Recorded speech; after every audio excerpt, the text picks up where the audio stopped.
거룩한 공교회와 성도가 서로 교통한다는 말씀을 예배 때마다 이렇게 실감을 저는 합니다. 무엇 때문에 그렇게 실감을 하느냐면 여러 가지 그런 어떤 채널이 있겠습니다만은 우리 보헬라임 성가대하고 저하고는 설교 제목이나 본문을 성가대 곡을 선택할 때 공유한 적이 없습니다. 제 기억으로는. 그런데 참 성가대 곡을 이렇게 듣고 있다 보면 이 성가대 찬양만 잘 들어도 설교 시간에 졸아도 된다 하는 확신이 들 정도로 어쩌면 성가대 찬양 가사가 설교 요약을 다 해놔서 그런 어떤 저 나름에 받는 그런 매주마다 그런 감동을 받는 은혜가 저한테 있는 것 같습니다. 여러분에게도 성가대 찬양을 잘 집중하는 하나님께서 우리 가운데 지금 만지시고 인도하시고 함께 하신다는 것을 여실히 그렇게 느끼게 돼요. 비단 가라의 찬양팀도 그렇고 이런 것들이 특별하게 조율하지 않는데도 대표 기도자 이렇게 해서 세팅이 이렇게 딱 돼가는 그런 모습을 보며 참 감격을 받습니다. 이제 추수감사절을 앞두고 있고요. 이제 11월 셋째 주가 전통적으로 교회는 추수감사 예배를 드립니다. 추수감사절 시즌이 되면 감사에 대한 주제로 저는 몇 주간에 걸쳐서 설교를 매번 해왔던 것 같습니다. 감사라는 주제를 가지고 설교를 이렇게 나갈 때 그 주제가 그렇게 다양하게 있을 수 있을까 싶어도 그 가운데 그 감사에 대한 주제를 매번 또 제가 고민하고 또 주님의 음성을 들으면서 가는 것도 괴로움이기도 하고 또 즐거움이기도 합니다. 그래서 그 주제를 쭉 찾고 있는 가운데 제게 하나님께 주신 말씀은 오늘 본문의 말씀이에요. 창세기 8장 20절부터 22절의 말씀이죠. 왜 그 말씀을 우리에게 주셨는가라고 생각을 해보면 이것이 성경에 나오는 제사를 지내는 번제를 드리는 더 나아가서 단을 쌓고 번제라고 하는 그런 제사를 드리는 첫 번째 행위이기 때문에 그렇습니다. 제단을 쌓아서 거기다가 정결한 짐승과 또 정결한 조류를 잡아가지고 하나님께 번제를 드렸다 하는 것이 이게 시작이기 때문에 그렇습니다. 그러니까 노아 홍수가 있었는데 그 노아 홍수 이전에는 이전에 있던 사람들은 정말 강팍한 사람들이죠. 왜 그러냐면은 하나님이 에덴 동산을 지으시고 거기에 사람이 살도록 만들었는데 그게 생명나무 열매가 있었고 우리와 같이 되는 것을 막으시려고 선악과를 먹음으로 해서 쫓겨난 거거든요. 그리고 천사를 동원해가지고 에덴 동산 입구에다가 하얀 검을 들고 불이 타오르는 검을 들고 못 들어오도록 지키고 있었어요. 그러니까 아담의 후손들과 그들은요 홍수 이전까지는 에덴 동산을 향하여 제사를 지낸 겁니다. 가인과 아벨이 제사를 지낼 때도 그렇고요. 그래서 하나님의 임재가 그곳에 있는 걸 보면서 에덴을 향하여 제사를 지냈거든요. 그랬는데 물이 세상을 다 덮음으로 인해 가지고 어디가 어딘지 어디로 가는지를 모르는 그런 지구의 상태가 되어버린 거예요. 그리고 난 다음에 이제 방주문이 열려서 나왔을 때 노아는 이 선택을 한 겁니다. 어떤 선택이냐면 제단을 쌓고 거기다가 하나님 앞에 번제를 드릴 것을 선택을 한 겁니다. 하나님 시키셨습니까? 너는 첫 번째 무치 들어 나가들랑 나한테 번제를 드려라 라고 이렇게 말씀하지 않았어요. 그런데 노아는 그걸 선택했어요. 여러분 우리가 노아의 정신 상태를 한번 생각을 해보셔야 됩니다. 저는 인간교회 왔을 때 주차장에서 가끔 비가 억수같이 오면은 전에 주차장이 양철 지붕으로 되어 있어 가지고요 빗소리를 늘 지하에 있으니까 비가 오는지 어떠는지 사택이 모르겠어요. 근데 비가 오는 날 거기 나가면 양철 지붕을 때리는 그 주차장의 빗소리가 우렁차고 거기다 천둥같이 지면 조명까지 번뜩번뜩하면서 얼마나 가슴을 뻥 튀기는지 몰라요. 그래서 의자를 그 가운데 딱 갖다 놨고 비 오는 걸 한참 구경을 했어요. 굉장히 시원스럽고요. 또 어떤 면에서는 그 비가 하나님의 대자연의 우렁찬 진동을 느끼는 것 같아서 좋았어요. 그런데 말입니다.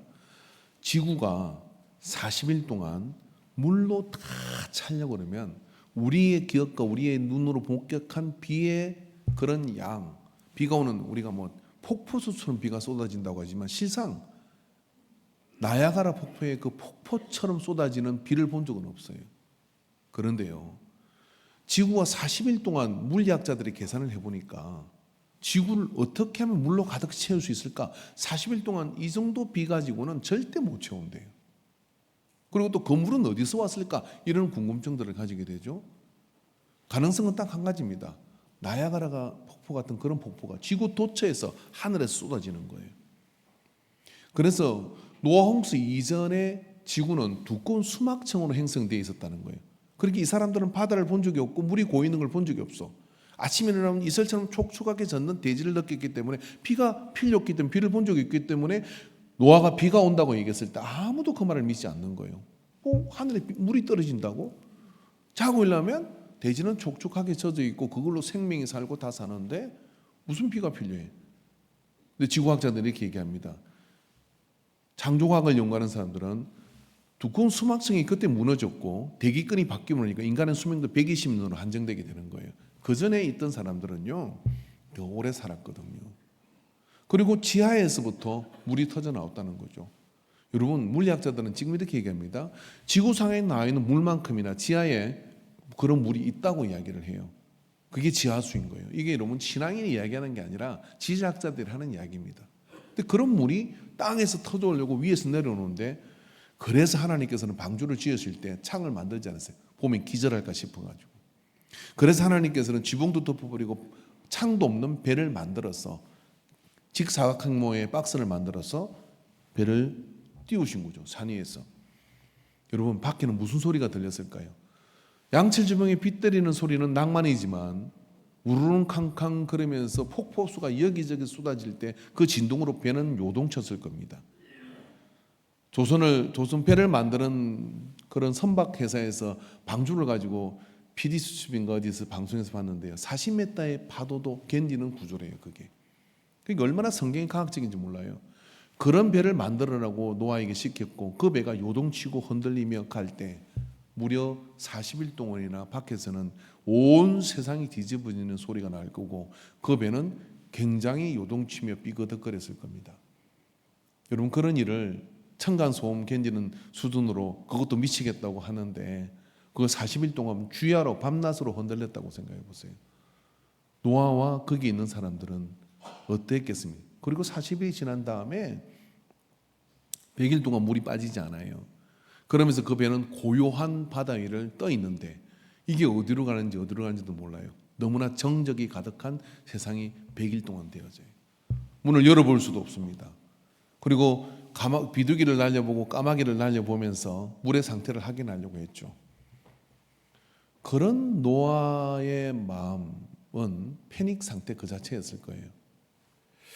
제가 영화를 조금 한 편 봤는데 다 보지는 못하고 요약을 봤어요. 어느 날 무슨 이유인지 모르지만 아무도 설명을 해주지 않는데 영화 자체에서도요, 남자 여자 딱 둘이만 살아남은 거예요. 그리고 그 영화가 시작됩니다. 스웨덴 쪽의 어떤 그런 영화였던 것 같은데요, 얼마나 좋아요. 좋지 않습니까? 왜 뭐가 좋으냐면요, 이 집에 하룻밤 자고 저 집에 하룻밤 자고 저 집에 가서 수영장하고 그렇게 둘이가 참 재미있게 지내요. 그리고 조금 지나다가 사람이 어디 있는지 궁금해지기 시작해요. 영화의 결말은 이렇습니다. 여자가 결국은 자살을 해요. 이 상황을 도대체 견디지를 못하는 겁니다. 남자는 계속 살아가려고 방법을 찾는데 여자는 이 삶의 의미가 뭘까라고 그렇게 되는 거죠. 여러분, 노아에게 있어서 알던 모든 사람들은 가족을 빼고 다 죽었어요. 그리고 알던 모든 자연 상태와 세상은 물에 다 잠겨버렸어요. 그런 상태에서 배가 무태 닿았다. 우리가 추정하는데 아라라산이라고 생각을 합니다. 왜냐하면 오래된 기록에 보면 러시아 정교회에서 황제가 방주를 찾아라고 원정대를 보내요. 러시아 박물관에 가보면 그 방주 아라라산 중턱에서 찾아낸 오래된 고페르 나무의 그 조각을 가지고 십자가를 만들어 놓았어요. 그 사람들이 갔다 와서 기록을 남겼는데 배 모양 안에 들어가서 그것을 확인합니다. 근데 그걸 옮겨올 수 없으니까 나무를 가지고 왔고 그걸 가지고 십자가를 만들어 놓은 기록과 보관물이 있습니다. 그래서 아라라 중턱이라고 이렇게 생각을 해요. 터키의 아라라산. 자, 그런데 말입니다. 그 방주가 처음 못에 닿았을 때 노아의 심적 상태는 그 엄청난 중압감과 이런 것들을 견딜 수 없는 상태입니다. 그럼 내려와서 제일 먼저 뭘 해야 될까요? 뭘 해야 될지 세상이 다 뒤바뀌어 버렸는데 뭘 해야 될지 알 수 없는 상태였을 거예요. 근데 그가 선택한 것은 뭐냐면은 제단을 쌓기 시작했다는 거예요. 제단을 본 적이 없어요.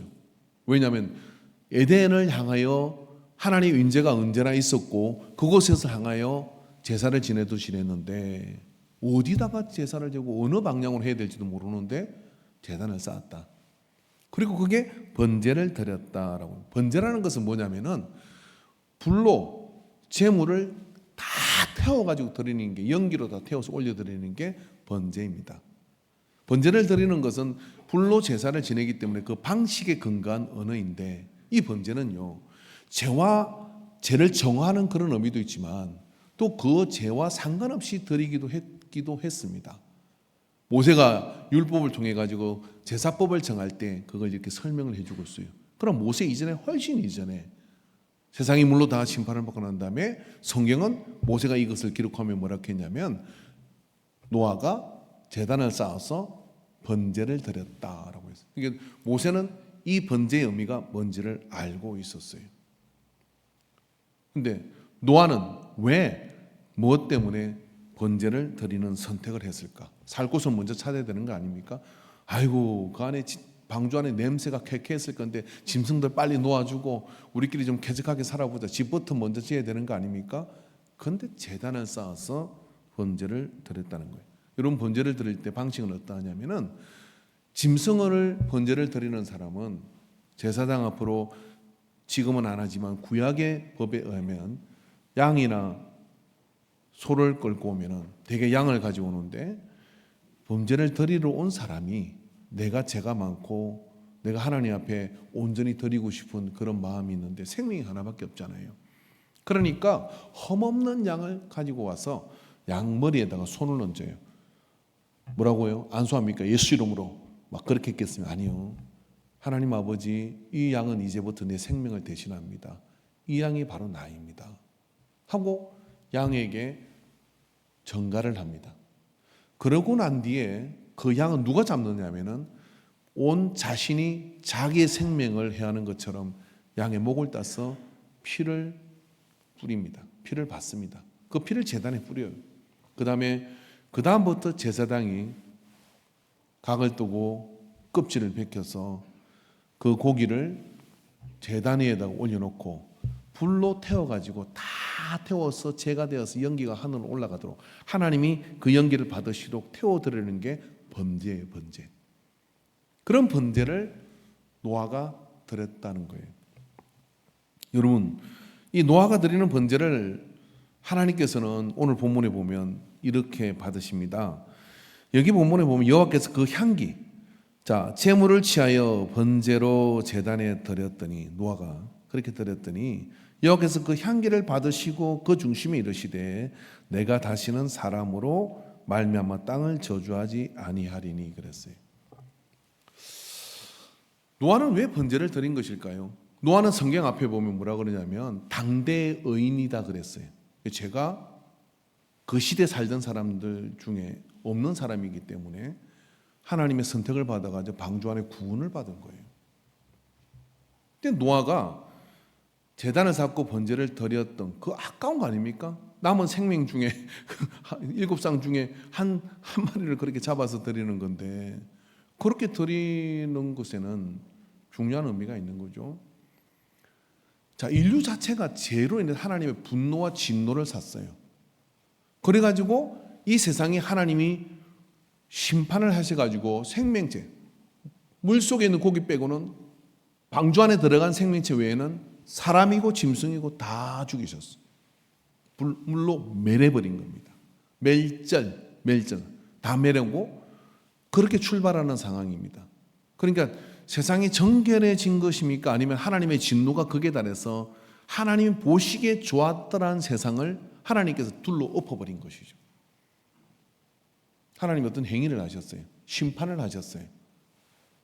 그런데 말입니다, 사람 노아가 하나님의 심판 앞에 번제를 드리고 나갔다 이런 이야기. 저의 작은 에피소드를 하나 이야기하고 싶어요. 제가 이 말씀을 묵상하면서 이 장면이 생각이 나더라고요. 두 가지 장면이 생각이 나는데 하나는 제가 중학교 2학년 때였던 것 같습니다. 제가 1살 학교를 빨리 들어갔거든요. 그래서 어리버리할 때입니다. 나이는 정상적으로 들어가는 게 맞아요. 근데 유난히 조숙한 친구가 하나 있었어요. 항상 수업 시간에 맨 뒤에 앉아서 머리를 삭발을 하고 또래보다 한 2살은 더 정신 연령이 높아 보이는 애가 하나 있어요. 철학을 이야기하면 중학교 2학년인데, 그죠? 근데 국어 시간에 여자 선생님이 들어왔는데 40대 초반의 여자 선생님이셨는데 약간 히스테리칼했습니다. 짜증을 잘 내는 분이시고, 근데 아마 그러기도 한 것이 그분이 사배를 한 것 같아요. 어린 마음에도 좀 힘들겠구나 그 생각이 들었어요. 근데 세련돼 보이지만 남학생들 데리고 수업을 하는데 여기저기서 애들이 좀 떠들었어요. 그리고 어떤 신경을 거스린 일이 있습니다. 근데 국어책을 들어가지고 어떻게 했냐면은 여기서 이렇게 수업 시간에 씹어 던져버렸어요. 야, 너깐 놈들하고 내가 수업 못하겠어 하고 책을 던져버렸어. 요즘은 없는 상황이죠. 선생님이 요즘 맞잖아요. 책을 씹어 던져버렸으니까 어떻게 하면 교실 분위기가 싸해진 거죠. 그런데 말입니다. 그 다음 장면이 더 인상적이었어요. 맨 뒤에 있는 조홍리라는 이 친구가 그 책을, 떨어진 책을 들어서 먼지를 털고 정중하게 들더니 앞으로 따박 걸어 나온 거예요. 그러고 난 다음에 아이들이 전부 다 보는 앞에서 선생님 앞에, 선생님 한학에서 죄송합니다. 저희들이 선생님의 수업을 방해했습니다. 죄송합니다 하고 책을 그 앞에다 갖다 놨어요. 자, 이 선생님 표정이 제가 평생 잊지 못할 표정인데 이런 표정이었습니다. 뭐 이런 애가 있지? 뭐 이런 애가 있지? 중학교 2학년 어떻게 그런 생각을 할 수가 있습니까? 선생님 엉망이네 하고 나갈 수도 있고, 야 오늘 수업 끝났다고 선생님 뛰서 나갈 수도 있는데 그 막간의 사이에 정중하게 사과하고 그 책을 교탁 앞에다 갖다 놨고 돌아서 나왔습니다. 선생님 아무 말씀이 없었습니다. 그러나 제가 앞에 있었는데 그 표정을 이렇게 보니까요. 그리고 그 친구를 보니까 참 매력적이더라고요. 여러분, 하나님이 온 세상을 향하여 분노하셨어요. 그리고 장신의 멸한 세상을 다 둘러엎었어요. 그런데 말입니다. 그 중에 노아가 하나님 앞에 번제를 드려서 우리가 잘못했습니다 하고 제사장을 자청해서 인류 생명 전체를 대신해서 범죄를 들어 올렸단 말이에요. 하나님은 아직도 분노가 식지 않을 수도 있습니다. 그런데 그걸 하나님께서는 받으시고 뭐라고 그럽니까? 그 향기라고 그랬어요. 그 향기를 맡으시고 그 중심에 이르시되, 말은 하지 않았어. 말은 하지 않는데 하나님이 감동을 먹었어. 아, 내가 생명을 멸하는 일은 하지 말아야 되겠다. 그렇게 감동을 먹은 거예요. 제게서도 한 가지 사건은 뭐냐면, 저 용골에서 목회할 때 건축을 하고 얼마 되지 않았는데 학생들에게 제가 성탄절이 다가오기 때문에 성탄 장식을 좀 하라고 부탁을 했어요. 그랬더니 학생들이 성탄 장식하기 위해서 하루 종일 아침부터 와가지고 했는데 방에서 계속 떠들어먹고 저는 밖에서 뭐 나무 정리하고 뭐하고 개똥 치우고 뭐하고 하루 종일 밖에서 혼자 일하고 있는데 안에서 떠들기만 하고, 그리고 저녁 때 가서 가보니까요, 세상에 종이 오래 가지고 동방박사 3사람 그림 하나 그려놨더라고요. 그 순간 제가 분노 조절 장애가 있어가지고 강사에 가서 그걸 다 뜯었어요. 이거 안 해도 돼. 이거 안 해도 괜찮아. 하지 마. 그게 애들이 몇 명 있었냐면 한 7명 정도가 있었습니다. 무슨 일이 벌어졌겠어요? 애들이 전부 다 자리에 일어나서 차도 안 태워줬는데 그 시골길을 걸어서 다 나갔어. 야, 오늘 여기 있다 목사님 뭔 일 나겠구나. 그리고 그 모습은요, 뭐냐면 교회 안 오겠구나 그 생각이 들더라고요. 그 중에 한 아이가 편지를 그 짧은 순간에 썼어요. 뭐라고 썼느냐면, 목사님 마음을 아프게 해서 죄송합니다. 저희들은 그런 계획이 아니었는데 어떻게 시간이 이렇게 돼가지고 이런 상황이 됐습니다. 노용을 푸시고 내일이 성탄절인데 누가 애고 누가를 그 친구가 누구냐면 위경성 권사님 둘째 딸 위지연입니다. 보라도 있었고 지연이도 다 있었는데 지연이가 그 짧은 순간에 편지를 그 자리에다 남겨놓고 갔는데 제가 그걸 받았으면 얼마나 부끄럽고 얼마나 마음이 한편으로 미안하든지 내내 그 편지를 저는 또 잊을 수가 없습니다. 여러분 부모가 화를 냈어요. 에이 나 집 구석 안 있으려고 뛰쳐나가는 자식이 있는가 하면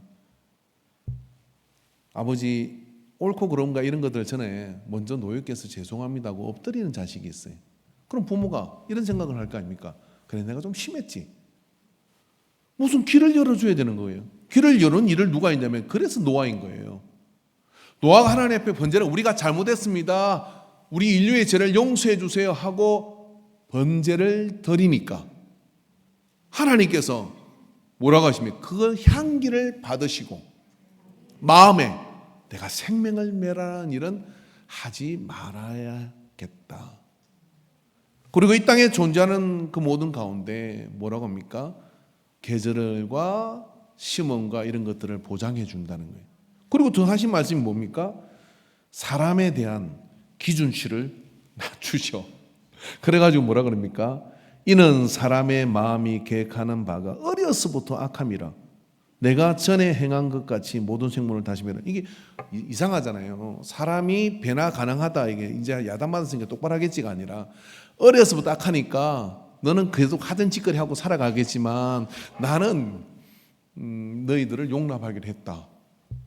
이게 무슨 일이죠?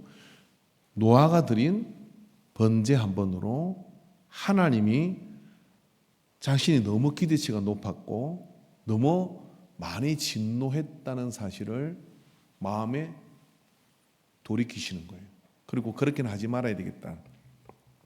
이게 여러분 노아가 드린 범죄단의 의미입니다. 자, 여기 그것을 오늘 뭐라고 그러냐면 이렇게 말해요. 그 향기를 받으시고, 이 향기란 단어가 제가 조사를 해보니까요, 향기란 말은 레아흐라는 히브리어거든요. 이 레아흐는 어떤 의미가 있냐면 나호아흐의 어근을 가지고 있는데 평온하다 이런 뜻이에요. 그러니까 우리가요 하나님 앞에 잘못했습니다. 그리고 제단을 쌓아서 그렇게 드리면 하나님의 마음이 누그러진다 이런 이야기예요. 우리가 행동이 나아져서? 아니에요. 우리가 더 잘하기 때문에? 아니에요. 하나님의 마음이 제단을 쌓아 번제를 드리는 그 연기를 드렸더니 그 향기가 레아흐 해서 마음이 평온해졌어. 그리고 그 냄새가 하나님의 마음을 누그러뜨렸어. 우리에 대한 태도를 바꾸고 그렇게 해주셨다 하는 이야기입니다. 자, 여러분, 그렇기 때문에 여러분 말입니다. 노아의 이 드린 제사는, 이 번제는 바로 같은 그와 같은 일을 이루게 된 거예요. 근데 이 노아의 제사 속에는 또 뭐가 있느냐면은 카슈토라고는 구약의 유명한 신학자가 이 해석을 이렇게 했습니다. 어떻게 했냐면 노아의 제사 속에는, 이 범죄 속에는 감사의 의미가 있다라고 그렇게 설명을 했습니다. 그거 뭐 신학자들이 그렇게 주장하는 것이니까. 근데 저는 주석을 보면서 그 부분을 보면서 제가 왜 이 설교를 선택했는지 알았어요. 이게 번제인데 감사제하고 무슨 상관이 있을까? 라고 생각을 했는데, 생각해 보십시오. 세상이 다 하나님의 극한 진노를 바라시고 세상이 심판을 받았는데 노아는 오늘 그것을 통해서 하나님이 다시 인류를 존속시켜 주시는 것에 대한 선물된 감사를 이 안에 드렸다는 의미를 해석을 했습니다. 저는 이것이 제단의 위력이다라고 생각을 합니다. 노아가 드린 이와 같은 것들이 바로 그 제단은 향기가 되어서, 르하가 되어서 하나님의 마음을 느긋뜨렸는데 그 제사장을 차찬 그것이 바로 예수 그리스도가 우리의 대제사장이 되셔서, 우리의 대제사장이 되셔서 우리를 대신해서 화목제물이 되셔서, 우리는 별로 달라지지 않은데 하나님이, 주님이 우리를 대신해 십자가에 죽으심, 오늘 성가대 찬양이 그것이잖아요. 그가 십자가에서 죽으심으로 우리가 르하, 하나님이 받으시는 향기가 주님이 죽으시고 십자가에서 번제로 자기를 드림으로 인해서 그것이 하나님에게 드리는 향기가 되었어. 오늘 우리를 용납하고 지성소로 들어갈 수 있는 그 길이 열리게 되었다고 하는 겁니다. 히브리서 2장 17절 말씀을 보면은 같이 한번 읽어봅시다. 그러므로 그가 범사의 행제들과 같이 되심이 마땅하도다. 이는 하나님의 일에 자비하고 진실한 대제사장이 되어 백성의 죄를 속량하려 하심이라. 예수님은 의로운 분이시고 허물이 없는 분이십니다. 노아는 당대의 의인이고 번제 드리지 않아도 돼요. 이제 나쁜 놈들 다 죽었으니까 주님 제가 열심히 하겠으니 봐주십시오 하고 이렇게 가도 되겠죠. 근데 우선 노아는 인류 전체의 죄를 대신해서 제단 앞으로 나가는 겁니다.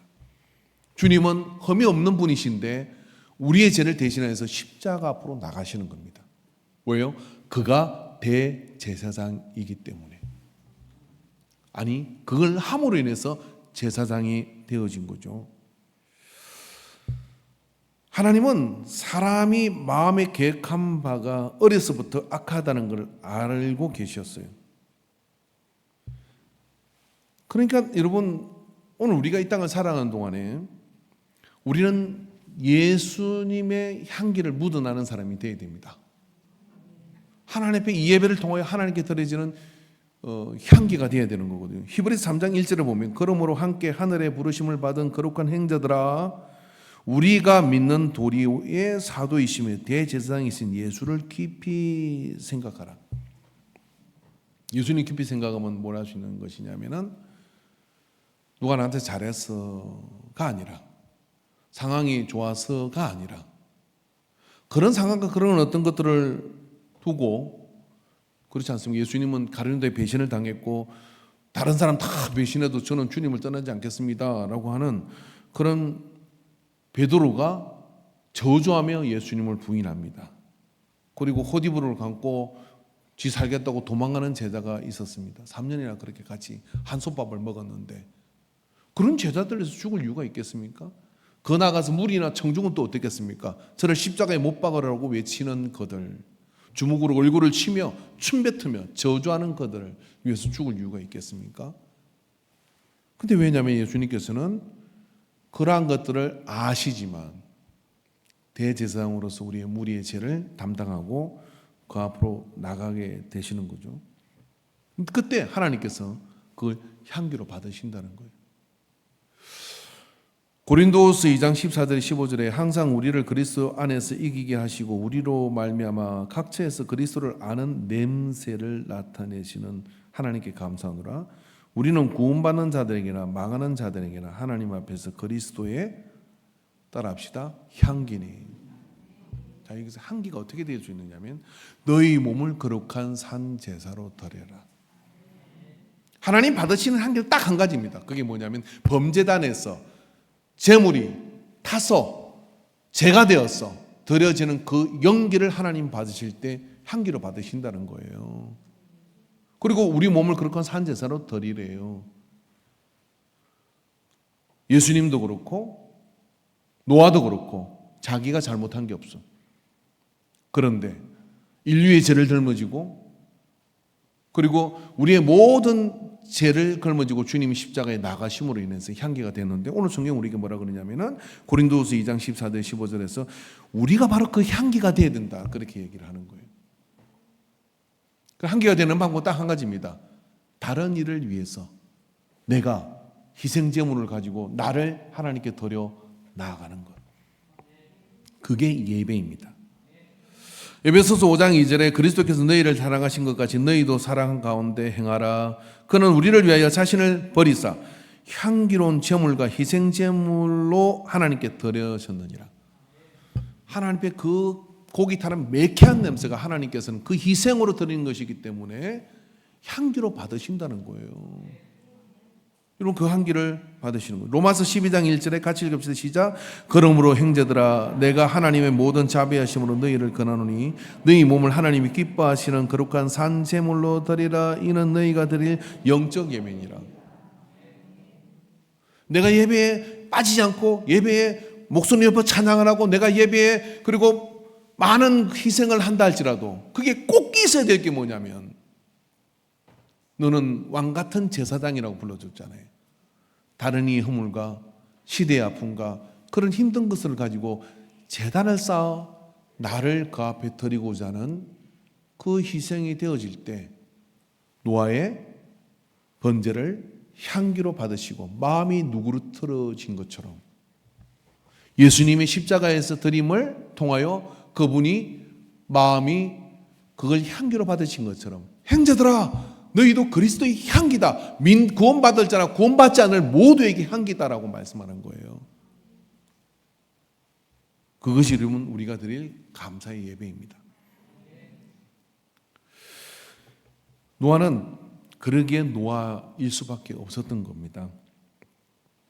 제가요 한계교회 저지난주가 그때 가가지고 난생 인생 처음으로 축사를 했습니다. 축사를 했는데 축하의 말을 해야 되는데 제가 그냥 귀신을 쫓아내는 축사를 했어요. 진짜 어떻게 했냐면 저는 축사는 모르겠고 귀신 쫓아내는 축사는 마이가 귀신은 잘 쫓아냅니다. 그리고 음식자 두 분에게 제가 뭐라고 이야기하거든 아멘이라고 하십시오. 저는 예수 이름으로 맹하겠습니다. 그리고 소비자의 영은 떠나고 생산자의 영은 임할지니라. 아멘. 그 다음에 무책임의 영은 떠나고 책임의 영이 임할지니라. 그렇게 그냥 했어요. 그랬더니 아멘 아멘 해가지고 축사 빨리 짧게 끝냈습니다. 저는 그게 맞다고 생각을 합니다. 뭐냐면요 교회는 책임을 지는 사람이 많아야 돼요. 그죠? 아유, 제가 감당하겠습니다. 제가 책임지겠습니다. 근데 여러분 근데 그 물질적인 거 생각하지 마세요. 저는 우리 인간교회가 신령하고 부흥하고 지금 한 명도 안 주는 거 큰일 났네 이거. 신령하고 부흥하는 교회가 되기를 원해요. 자 그러면요 향기로운 교회가 돼야 되거든요. 어떤 향기냐면은 노아가 하나님 앞에 나가는 것처럼 교회 안에 어떤 일이 있어. 누가 힘들어. 누가 아파. 누가 뭐해. 그런 소식이 들릴 때마다 조용히 제단을 쌓는 사람들이 많아야 됩니다. 내가 기도할게. 그렇게 말하지 말고 말하지 마세요. 그냥 조용히 내가 이 집사님을 위해서 이 성도를 위해서 아침 금식을 10일 하겠습니다. 하나님과 이야기하세요. 그 제단을 쌓아요. 매일 교회 가서 내가 기도하겠습니다. 이유도 누구에게 설명하지 않고 그렇게 단을 쌓는 것이 뭐냐면은 노아가 예수님이 인류의 죄를 지고 번제단 앞으로 나아가 하나님의 향기가 되는 길입니다. 예수 믿은 우리는 그런 향기가 되어야 된다고 얘기를 하는 거예요. 여러분 그게 교회 안에 예배당 안에 가득히 차 있어서 우리가 주일날 모이게 되면 그래서 서로를 바라볼 때 많은 말이 필요한 게 아니라 영의 향기가 이 안에 진동하게 되는 것이죠. 교회가 태국 단기 선교를 준비하고 있습니다. 자, 태국 단기 선교 간다 그러면 그래도 단기 선교를 처음 해보고 태국이라는 나라로 가게 되는데 오지로 가는 거잖아요. 이것을 위해서 적어도 10몇 분은 그 가는 사람 빼고라도 계속 기도문 올리잖아요. 저녁에 나는 10분씩 단기 선교에서 기도하는 사람이 있을 거라고 저는 믿어요. 그게 뭐냐 향기입니다. 누가 아프다고 이야기를 합니다. 그래서 집적드는 걸 좀 그렇게 들었게 돼요. 그러면 그게 누가 아프대 이야기할 게 아니라 조용히 무릎으로 단을 쌓으며 이 치유를 위해서 내가 하루에 20분씩 기도하겠습니다. 하나님 앞에 이야기하고 누가 지금 경제적으로 굉장히 힘들다고 얘기해요. 주일날 아침에 여러분 저는 목사니까 어차피 짊어지고 가는 짐이기도 합니다. 저 앞에 오늘 주차 안내하는 우리 장로님 안 오셔서 잠깐 서 있었는데 들어오면서요 성도님들 보면서 그 성도님들이 어떤 어려움이 있고 어떤 문제가 있고 어떤 힘든 것인가 다 알아요. 그게 제 기도 제목이니까. 목사뿐만 아니라 구역에서 모든 사람들이 다른 사람의 짐을 지고 그걸 가지고 제사장, 왕같은 제사장은 그냥 되는 게 아니에요. 우리를 왕같은 제사장 부른 것은 다른 사람의 힘든가 어려움을 내가 감당하고 그 범죄단 앞으로 나를 데리고 나갈 때 그게 하나님이 받으시는 향기가 된다는 거예요. 여러분, 그게 교회 안에서 원활하게 충만하게 이루어지고 있다 그러면은 다른 무슨 시설이 필요하겠고 무슨 그런 헬라남들이 필요하겠습니까? 그것 자체가요, 신령한 교회가 되는 거예요. 그런 신령한 교회가 우리 인간교회 안에서 오늘 이 감사제 지내며 좋을 때 감사할 수도 있겠지만 힘들다, 서로가 모두가 힘들어요. 근데 내 힘듦보다 상대의 힘듦을 더 다른 어떤 아무 관련도 없는 분의 힘듦을 내가 가슴으로 쏟아안고 단을 쌓고 나갈 때 주님이 나를 보시고 어떻게 하냐면 네가 예수다라고 이야기해 주는 거예요. 여러분, 지난 한 주 동안 혹시 모르니까 제가 한번 물어볼게요. 그런 숙제가 있었나 싶은 분은 빼고. 재원 지사님, 지난주 숙제가 뭐예요? 하루 살아보기. 저분은 숙제 안 해도 괜찮아요. 여러분, 그 숙제를 하신 분이 계십니까? 다 하셨을 거라고 생각해요. 적어도 시도는 하고 도전은 해보셨을 거라 믿어요. 만약에 여러분 시도도 해보지 않고 도전도 해보지 않았다면 회개하셔야 됩니다. 사실 우리는 365일 주님의 모습을 닮아가는 제자가 되어야 되거든요. 하루 해보라는데 그걸 못 해봐요. 하루 여러분 해보면서 느끼는 게 있잖아요. 그렇다고 골방에 들어앉아서 딱 쉬는 날 문장 하나 놓고 그거 하는 건 안 쳐줍니다. 그래도 마귀는 그 생각 속에 온갖 힘든 생각을 일으켜요. 근데 그렇게 시도하는 것, 이번 주 숙제 하나 더 낼게요. 여러분, 누군가를 위해서 노아처럼 단을 한번 쌓아보십시오. 내가 내 허물인 것처럼 나의 그 상황인 것처럼 그걸 붙들고서 범죄단 앞으로 나가 하나님 받으소서. 그렇게 단을 쌓는 시간을 들여보시기 바랍니다. 하루 1분일 수도 있고 10분일 수도 있는데 나 아닌 다른 어떤 그런 교회 안의 교회의 일과 그 교회의 상황을 가지고서 단을 쌓고 나가는 그런 위대한 숙제를 한번 해보십시오. 그럼 내가 예배자로서 하나님이 주시는, 하나님이 기뻐하시는데, 기뻐하시면 여러분 하나님께서 노아를 그냥 주시겠냐고요. 그 엄청난 트라우마로부터 하나님은 노아를 회복시켜 주시죠. 그리고 하나님께서 그 역사를 이루어가도록 인도해 주시는 거예요. 기도하겠습니다. 하나님 아버지, 추수감사절을 앞두고 노아는 감사할 수 없는 그런 상황이지만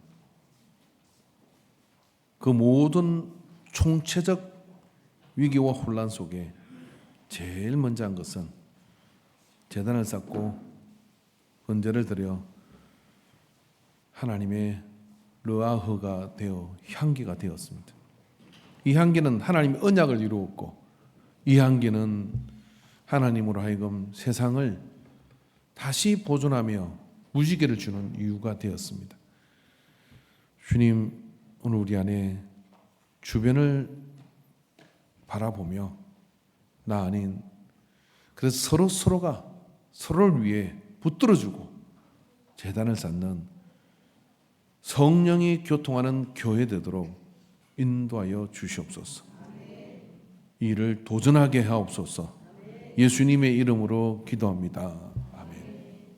이제는 우리 주 예수 그리스도의 구속의 은혜와 하나님 아버지의 무한한 사랑하심과 성령 하나님의 역사하심이 오늘 인류의 모든 그런 허물을 붙들고 제단을 쌓았던 노아의 믿음을 본받아 그리스도의 향기가 될 것을 작정하는 예배자들의 머리 위에, 가정 위에, 우리 교회의 사역 위에 이제로부터 영원토록 함께 있을지어다. 아멘.